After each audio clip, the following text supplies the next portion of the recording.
Les familles de Chantel Moore et de Rodney Levi ne se connaissaient pas. Outre le fait d'être autochtones, ils vivaient à des milliers de kilomètres de distance. Leur destin est maintenant lié par un drame. Ils ont tous perdu un être cher des mains d'un policier. Ils ont tenu aujourd'hui à se rencontrer, se rassembler pour vivre ensemble finalement ce deuil. Et on retrouve sur place Jean-Philippe Hughes. Jean-Philippe, comment s'est déroulée cette rencontre exactement? Eh bien, c'est une rencontre, Karine, qui s'est déroulée à huis clos à l'intérieur du centre communautaire de Metapenagia, juste derrière moi. Donc, il y avait la famille de Chantel Moore qui s'était déplacée de la Colombie-Britannique et qui a même repoussé son retour en Colombie-Britannique pour pouvoir rencontrer la famille de Rodney Levi, mais aussi la mère de Brady Francis qui s'est déplacée pour l'occasion. Donc, il y avait une centaine de personnes environ à l'intérieur qui ont discuté des événements des derniers jours.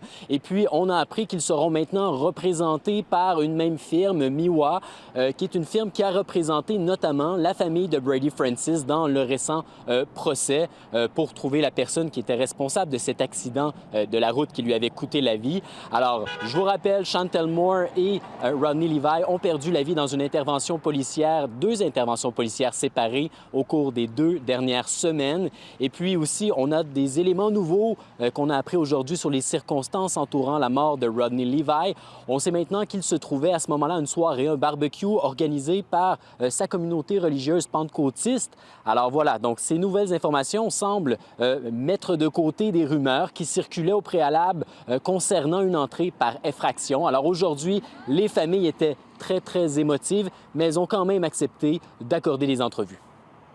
Very emotional. It's an emotional time, not just because he's a family member. The whole community that's how they gain their strength. We might have a little bit of indifferences amongst each other, like families do, but at the end of the day, when something happens like this, everybody bands together. Les 3 familles qui étaient toutes ensemble, il y avait la peine, ben gros. Tous les droits comme les autres autochtones qui avaient expérimenté ça partout au Canada. C'est la même chose. Et Jean-Philippe, aujourd'hui, il y a les premiers ministres du Nouveau-Brunswick, mais aussi celui du Canada, qui ont voulu envoyer un message, finalement, vivre ce deuil avec les familles Moore et Levi. Voilà, donc Blaine Higgs, en conférence de presse, on a senti qu'il a changé un peu de ton sur les notions notamment de racisme systémique. Il assure qu'il y aura des rencontres dans les prochains jours entre certains de ses ministres et des communautés autochtones du Nouveau-Brunswick. Et sur la scène fédérale, Justin Trudeau aussi a été questionné quant aux événements des dernières semaines. On lui a demandé comment pouvait-on assurer une transparence dans les enquêtes entourant les circonstances de la mort de Chantel Moore et Rodney Levi. Et voici ce qu'il a répondu. Je pense que d'abord, ces familles méritent d'avoir des réponses. Évidemment, on est là de tout cœur avec eux.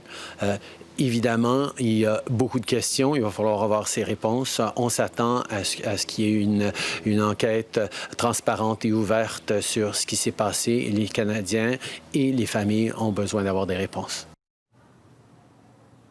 Alors, je vous rappelle que les 2 enquêtes sur les circonstances entourant les décès de Chantel Moore et Rodney Levi sont prises en charge par le Bureau d'enquête indépendant du Québec.